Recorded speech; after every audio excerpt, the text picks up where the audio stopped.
উচ্ছে যদি তোমরা একবার বন্ধুরা এইভাবে বানাও তাহলে উচ্ছেতে কিন্তু কোনো রকম তেতো লাগবে না।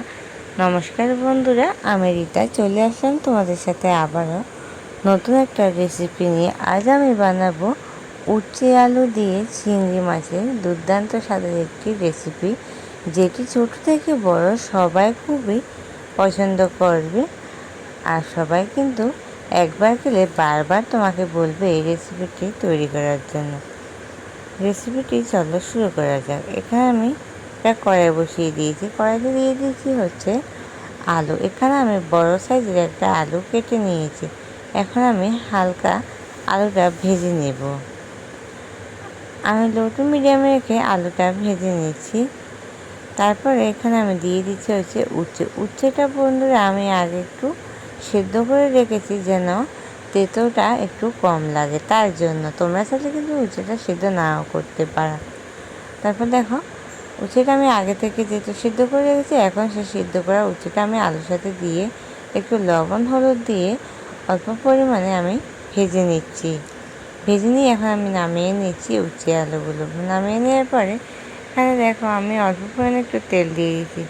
তেলটা দিয়ে এখানে দিয়ে দিয়েছি ছোটো সাইজের একটা পেঁয়াজ কুচি। পেঁয়াজটা আমি হালকা ভেজে নেব। দেখো পেঁয়াজটার কালারটা কিন্তু বন্ধুরা অনেকটাই খুব সুন্দর একটা কালার চলেছে। এরপর যে আমি দিয়ে দিব হচ্ছে একটা মশলা। এটা তৈরি করেছি আমি। এখানে কাঁচা লঙ্কা দিয়েছি, অল্প পরিমাণে একটু আদা, আর দিয়েছি রসুন, আর সাথে দিয়েছিলাম গোটা জিরে, খুবই অল্প পরিমাণে আধা চা চামচের চাইতেও কম দিয়ে মশলাটা আমি তৈরি করে নিয়েছি। এখন সেই মশলাটা দিয়ে খুব ভালোভাবে কষিয়ে নিচ্ছি। এখন এতে আমি দিয়ে দিব হচ্ছে কিছু গুঁড়া মশলা। দিয়ে দিচ্ছি এখানে আধা চা চামচ হলুদ গুঁড়ো, দিয়ে দিচ্ছি আধা চা চামচ লবণ, আর দিয়ে দিচ্ছি আমি লঙ্কা গুঁড়ো দিয়েছি এখানে 1.5 চা চামচ দিয়ে জলটা দিয়ে আমি একটু লঙ্কা গুঁড়োটা গুলে এর সাথে দিয়ে দিচ্ছি। তারপর আমি এতে দিয়ে দিচ্ছি হচ্ছে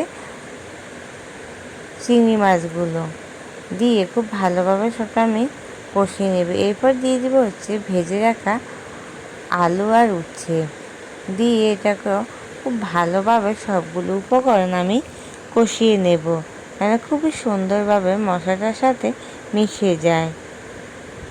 আর এটি খেতে বন্ধুরা কিন্তু দুর্দান্ত হয়েছিল, একদমই কিন্তু তেতো লাগেনি।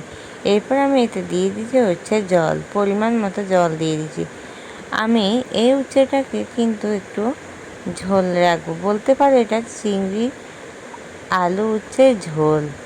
এটা কিন্তু আমি বেশি শুকনো করব না, এটা একটু ঝোল ঝোলই থাকবে। এটি বন্ধুরা সব ভাতের সাথে খেতে কিন্তু দুর্দান্ত লাগে। আর এটা আমি ঢাকা দিয়ে রাখছি 4 মিনিটের জন্য। 4 মিনিট পর ফিরে আসি। দেখো এটা কিন্তু পুরো পারফেক্টভাবে এখন সেদ্ধ হয়ে গেছে। আমার রান্নাটা কিন্তু কমপ্লিট হয়ে গেছে। দেখতেই পাচ্ছ, তোমাদেরকে একটু দেখাচ্ছি কতটা সুন্দরভাবে উচ্ছে আর আলুটা সেদ্ধ হয়ে গেছে।